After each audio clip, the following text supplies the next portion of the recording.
As protests rage across Minnesota, U.S. President Donald Trump has weighed in on the killing of ICU nurse Alex Preddy, branding him an agitator and an insurrectionist. But investigators are still digging, officials are hedging, and the gap between power and accountability is widening fast. The name Alex Preddy is now at the center of a national confrontation in U.S.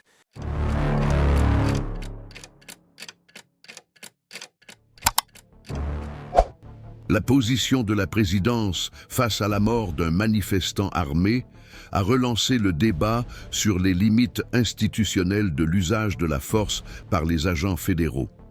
Le 29 janvier 2026, une scène inhabituelle a rompu avec le schéma habituel de communication institutionnelle à la Maison-Blanche. Lors de la conférence de presse de l'après-midi, la secrétaire Karoline Leavitt a été interrogée sur l'intervention de la police des frontières lors d'une récente manifestation à Minneapolis, au cours de laquelle un manifestant autorisé à porter une arme est décédé après avoir été touché par plusieurs balles. Ce qui aurait dû être l'occasion d'apporter des éclaircissements objectifs s'est transformé en un épisode marquant de déviation rhétorique, lorsque Leavitt a répondu à la question par des attaques directes contre le journaliste, l'accusant de partialité et de falsifier la réalité des faits. La conférence de presse s'est terminée dans la tension, et le moment a largement circulé, non seulement en raison de son ton, mais aussi de ce qu'il indiquait, le fossé croissant entre la communication présidentielle et les obligations institutionnelles de transparence. L'impact de l'épisode ne s'est pas limité à cet environnement. Les critiques qui ont suivi ne provenaient pas seulement d'opposants idéologiques. Des observateurs institutionnels, des membres de la presse et même des parlementaires du parti au pouvoir ont commencé à manifester leur malaise face à la manière dont l'exécutif gérait le discours public face aux faits. La mort du manifestant, filmée par des passants, montrait que le citoyen visé gardait son arme dans son étui et ne présentait aucun comportement menaçant. Malgré cela, la réponse officielle a été une défense inconditionnelle de l'action des agents, sans aucune mention de l'ouverture d'une enquête interne. La tentative de la Maison-Blanche de traiter l'affaire comme résolue avant même la conclusion des rapports techniques et d'expertise a renforcé le sentiment que le gouvernement agissait en fonction de récits et non de sa responsabilité administrative.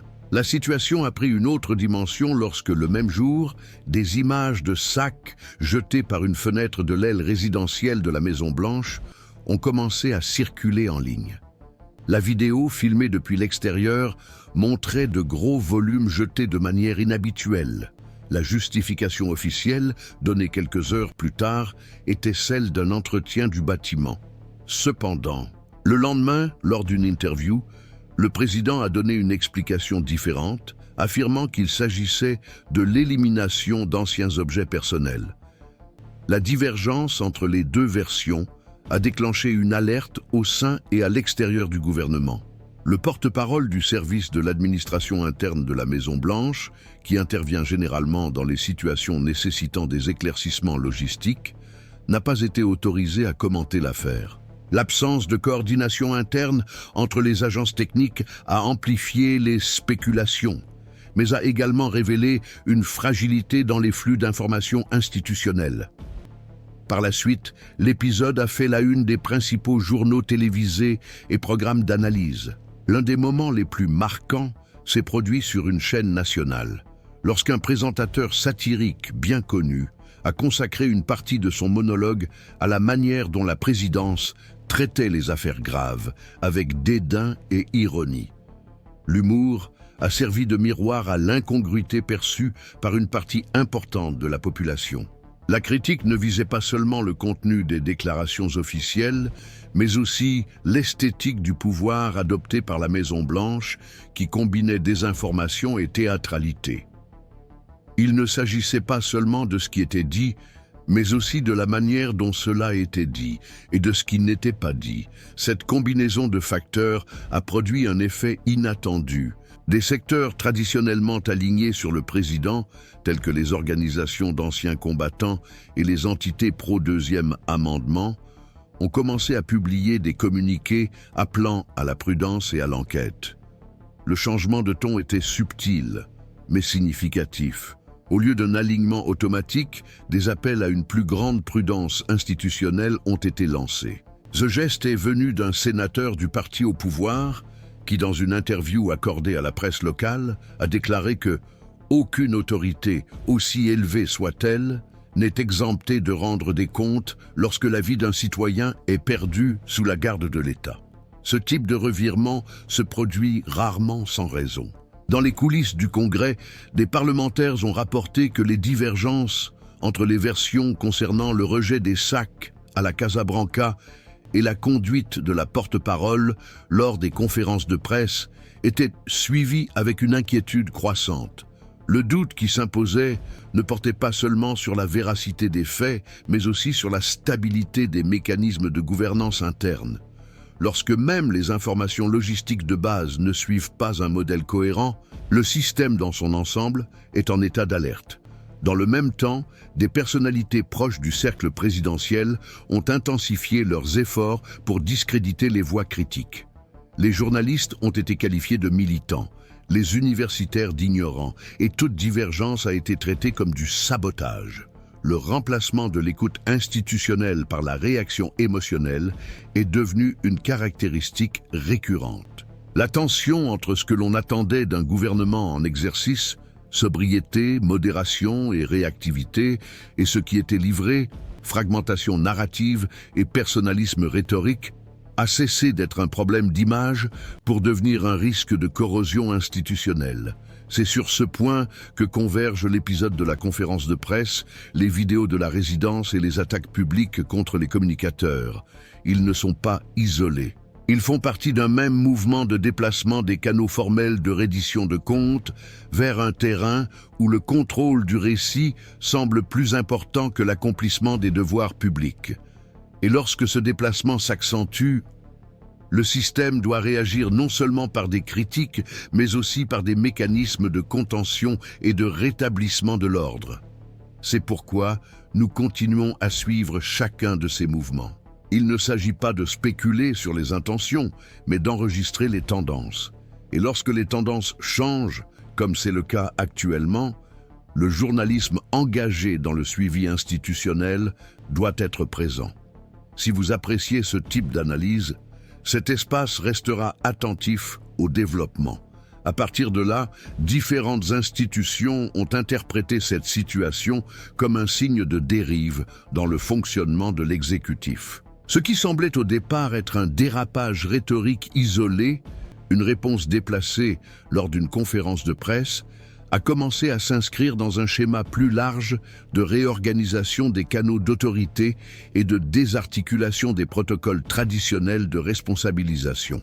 Le Congrès lui-même, sous la pression des contradictions dans les versions présentées par la Maison-Blanche, a convoqué des audiences dans 2 commissions distinctes, l'une consacrée à la sécurité intérieure et l'autre à la transparence gouvernementale. Au cours de ces sessions, on a pu observer un rare mouvement de convergence entre les parlementaires de différents partis. La reconnaissance que les mécanismes de contrôle étaient mis à rude épreuve par une gestion qui fonctionnait de plus en plus par le biais de performances et de moins en moins par le biais de routines institutionnelles vérifiables. C'est dans ce contexte que Caroline Leavitt a pris ses fonctions. Sa jeunesse, souvent présentée comme un atout en matière de communication, est devenue un signe de décalage entre la fonction qu'elle exerce et les exigences historiques du poste. Le choix de privilégier les influenceurs numériques comme interlocuteurs au détriment de la presse traditionnelle n'était pas seulement un geste esthétique. Selon les analystes en communication politique, il a représenté une rupture avec le modèle de responsabilité qui caractérise la tradition démocratique américaine depuis le milieu du XXe siècle. En retirant du centre du dialogue institutionnel les professionnels formés pour formuler des questions basées sur des données et des preuves, la Maison-Blanche a signalé qu'elle préférait opérer dans un environnement où le discours ne pouvait être confronté à une rigueur technique. L'effet secondaire de ce choix a été immédiat. Diverses entités journalistiques, y compris des organisations non partisanes de surveillance de la liberté de la presse, ont publié des communiqués dénonçant ce qu'elles ont qualifié de affaiblissement délibéré de l'espace public de vérification. Parallèlement, les éditoriaux des grands médias ont commencé à traiter la figure de la secrétaire de presse comme un maillon faible entre la présidence et la société civile. La critique ne s'est toutefois pas limitée au domaine de la communication. Des experts en administration publique ont commencé à s'interroger sur l'impact de ce nouveau modèle d'interaction sur la légitimité des actes exécutifs. La question soulevée par des professeurs d'université tels que Georgetown et Yale ne portait pas sur les compétences techniques de la porte-parole, mais sur l'effet cumulatif d'une stratégie qui évite la contradiction et décourage l'examen critique qualifié. Pendant ce temps, le ministère de la Justice a maintenu un silence institutionnel sur la mort du manifestant, se limitant à des communiqués qui reprenaient les informations initiales fournies par les agences concernées. Cette absence de déclaration officielle a été interprétée comme une tentative d'éviter une confrontation directe avec l'exécutif. Le bureau du procureur fédéral du district du Minnesota, sous la pression des parlementaires et des groupes civils, a ouvert une enquête préliminaire sur la base de vidéos indépendantes.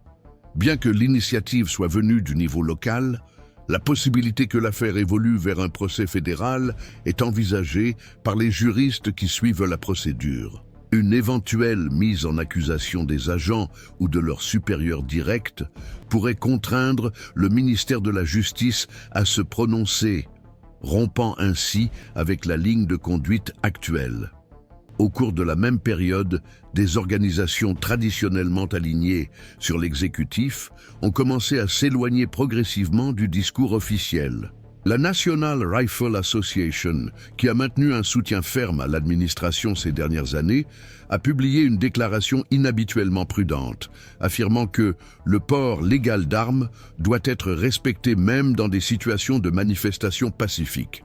Cette déclaration, bien que générique, a été interprétée comme une critique indirecte du comportement de la patrouille frontalière. Au Sénat, les parlementaires modérés ont évité toute déclaration publique, mais ont exprimé en interne leur inquiétude quant à la manière dont cette affaire pourrait être utilisée dans les campagnes électorales adverses. Selon un mémo interne d'un cabinet de conseil politique, le risque d'usure ne réside pas seulement dans l'épisode lui-même, mais dans la manière dont le gouvernement gère les critiques. Ce mouvement a également eu des répercussions sur la base. Des groupes locaux, auparavant alignés sur l'administration fédérale, ont commencé à exprimer leur malaise face à l'escalade des tensions entre l'exécutif et la presse. Lors de réunions communautaires dans des États comme le Wisconsin et l'Ohio, des électeurs républicains de longue date ont déclaré à des journalistes régionaux qu'ils attendaient plus de sobriété de la part de la Maison-Blanche face aux décès impliquant les forces fédérales. La critique portait moins sur l'idéologie que sur la méthode. L'utilisation d'ironie lors des conférences de presse, l'insistance à affronter les journalistes et le refus de reconnaître la nécessité d'une enquête publique ont été pointés comme des signes de déconnexion, avec le sentiment d'une partie de l'électorat conservateur. Cette déconnexion a été exploitée par des figures du camp républicain elles-mêmes qui ont des aspirations nationales. Des gouverneurs et d'anciens sénateurs ont commencé à suggérer que l'administration fédérale actuelle représente un modèle épuisant, marqué par la surexposition et la volatilité. L'un d'eux, lors d'une récente conférence en Caroline du Nord, a déclaré que la force d'un gouvernement se mesure à sa capacité à reconnaître ses erreurs et à corriger le tir. Bien que cette phrase ne mentionnait pas directement le président, elle a été largement interprétée comme une critique de la conduite actuelle de l'exécutif. La situation a atteint un nouveau niveau lorsqu'un groupe de juristes a déposé une lettre commune auprès de la Cour suprême, demandant à celle-ci de se prononcer sur les limites de l'usage de la force lors de manifestations autorisées. Ce geste ne visait pas à obtenir un jugement immédiat, mais à signaler qu'il existait, dans le domaine juridique, une préoccupation croissante quant à l'absence de paramètres clairs. Comme prévu, la Cour suprême n'a pas répondu directement. Mais des ministres à la retraite, invités à commenter l'affaire dans des forums universitaires, ont déclaré que le précédent créé par l'absence d'enquête formelle pouvait engendrer une insécurité juridique durable. On assiste donc à une convergence inhabituelle. La communication, la sécurité, la politique, la justice et l'opinion publique s'articulent autour d'un même axe de tension: la capacité ou le refus de l'exécutif à se comporter dans le cadre des institutions. Lorsque ce comportement s'écarte de manière répétée, différents segments du système commencent à réagir, non pas pour des raisons partisanes, mais par instinct de préservation. C'est pourquoi nous continuons à suivre cette affaire avec attention. Lorsque différentes institutions avancent dans la même direction, même sans coordination directe, c'est parce qu'un changement structurel est en cours. Des analyses comme celle-ci permettent de cartographier ce mouvement avec précision, en évitant les conclusions hâtives et le bruit. Si ce type d'analyse est important pour vous, cette chaîne reste à votre disposition avec l'engagement de continuer à observer avec clarté et responsabilité. Différentes analyses circulent actuellement sur ce que les événements récents révèlent au sujet de la dynamique du pouvoir aux États-Unis. Pour une partie des juristes qui suivent méthodiquement l'affaire, la controverse ne se limite plus à la légalité du recours à la force dans un événement spécifique.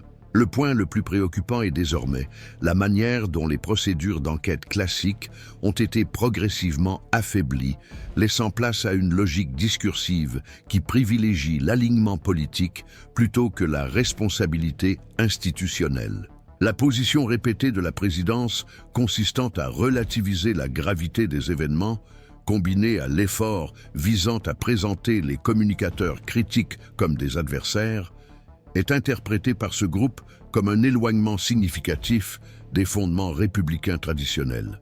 Dans cette lecture, le risque ne réside pas seulement dans le refus de reconnaître une faute, mais dans la tentative continue de redessiner les contours de la responsabilité publique. D'autres analystes, cependant, défendent une approche moins centrée sur la figure de l'exécutif et plus attentive au fonctionnement systémique des institutions.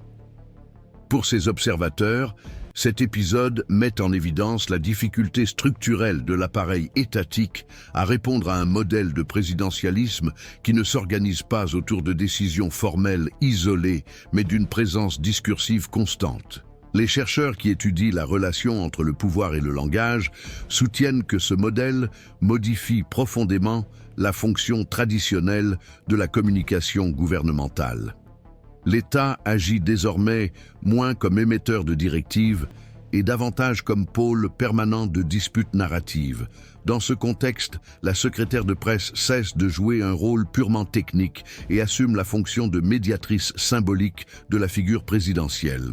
En conséquence, les critères de vérité institutionnelle deviennent moins dépendants de preuves vérifiables et plus conditionnés par la capacité de mobilisation des versions présentées. Le débat actuel se concentre sur l'ampleur de ces impacts et la possibilité de les inverser. Certains estiment que le système dispose encore de mécanismes de contention. Le Congrès dispose d'instruments pour exiger la transparence, la presse préserve ses propres canaux d'enquête et le pouvoir judiciaire reste formellement autonome. En revanche, d'autres analystes avertissent que l'érosion progressive de la confiance entre ces institutions et la société crée un environnement dans lequel même les décisions techniquement correctes sont désormais accueillies avec méfiance. Ce scepticisme structurel, alimenté par le chevauchement entre le fonctionnement institutionnel et le spectacle politique, rend difficile la formation d'un consensus minimal. Des études menées par des chercheurs de l'Université du Michigan indiquent que la personnalisation excessive du débat public érode la légitimité institutionnelle à un rythme plus rapide que ce qui était prévu il y a 10 ans. Cette érosion de la légitimité se manifeste concrètement dans les développements immédiats. La couverture médiatique, qui se concentrait auparavant sur les faits essentiels, traite désormais l'action du gouvernement comme une dynamique continue de dispersion de l'attention publique. La succession d'épisodes parallèles, allant des comportements atypiques dans l'aile résidentielle de la Maison-Blanche aux affrontements verbaux lors des conférences de presse, produit un effet cumulatif de fragmentation. Selon les experts en communication politique, ce phénomène ne doit pas nécessairement être interprété comme une manipulation délibérée, mais comme le résultat systémique d'un style de gouvernance basé sur la production constante de bruit. L'effet pratique est une société largement informée, mais qui a du mal à convertir l'information en un traitement institutionnel cohérent. Cette difficulté de traitement institutionnel se traduit par des réactions sociales tout aussi fragmentées. Alors que le noyau le plus aligné sur l'exécutif reste résistant à toute forme de critique, des secteurs auparavant neutres commencent à montrer des signes évidents d'usure. Des enquêtes récentes indiquent une baisse de la confiance des électeurs indépendants dans les déclarations officielles de la Maison-Blanche, en particulier après la divergence entre la version institutionnelle sur les vidéos de l'aile résidentielle et les déclarations informelles du président lui-même. Le Bureau de l'éthique gouvernementale a demandé des éclaircissements au Bureau de la communication de la Maison-Blanche sur les critères adoptés pour l'accréditation de la presse, tandis que le Conseil des inspecteurs généraux fédéraux a lancé un processus d'écoute pour évaluer les risques pour l'intégrité administrative des protocoles internes d'enquête. Ces initiatives ne constituent pas encore des ruptures ouvertes, mais elles signalent un changement dans la manière dont le système réagit aux tensions prolongées. Les juristes, ayant une expérience des administrations précédentes, observèrent qu'il existe une limite informelle mais décisive à partir de laquelle la rhétorique politique doit céder la place à la reconnaissance technique des faits. Lorsque cette limite n'est pas respectée, la tension quitte le plan discursif et commence à interférer directement dans les flux opérationnels des institutions. Ce qui commence comme une divergence narrative tend à se transformer en désorganisation fonctionnelle, rendant la gouvernance plus dépendante de l'inertie bureaucratique que de la coordination effective du centre du pouvoir. Le scénario reste ouvert et en constante évolution. Il n'y a pas de consensus sur les prochaines mesures institutionnelles, ni sur la question de savoir si l'exécutif choisira de recalibrer sa conduite. Certains experts considèrent qu'il est plausible que le président utilise l'instabilité comme justification pour durcir encore davantage sa rhétorique, renforçant ainsi l'idée d'un siège permanent. D'autres estiment que la pression accumulée pourrait conduire à une réorientation tactique, avec des changements dans l'équipe de communication, des reculs ponctuels et la reprise des protocoles formels. L'expérience récente montre que ces deux stratégies ont déjà été adoptées lors de cycles précédents. La particularité du moment actuel réside dans le niveau d'usure accumulé et dans l'amplification du scepticisme, y compris parmi les secteurs qui apportaient auparavant un soutien constant. Quelle que soit la voie choisie, on observe un débat en cours sur les limites du pouvoir présidentiel dans un régime démocratique. La mort du manifestant, la communication officielle instable, les incohérences dans les versions présentées et la réponse fragmentée des institutions s'inscrivent dans un même contexte d'instabilité narrative. Le système politique américain, conçu pour fonctionner sur la base de l'équilibre et de la contention réciproque entre les pouvoirs, est confronté au défi de répondre à une forme de gouvernement qui opère en marge de ces cadres formels. La manière dont ce défi sera relevé aura un impact direct sur la qualité institutionnelle des prochains cycles. Dans ce contexte, le suivi continu et analytique cesse d'être un simple exercice d'interprétation et devient un instrument de défense civique. Dans un environnement marqué par la confusion entre les faits et le bruit, entre la politique et le spectacle, entre la version et la responsabilité, observer avec rigueur devient un geste essentiel. C'est avec cet engagement que nous restons attentifs. Cette chaîne reste dédiée au suivi des développements en offrant contexte, densité et responsabilité éditoriale.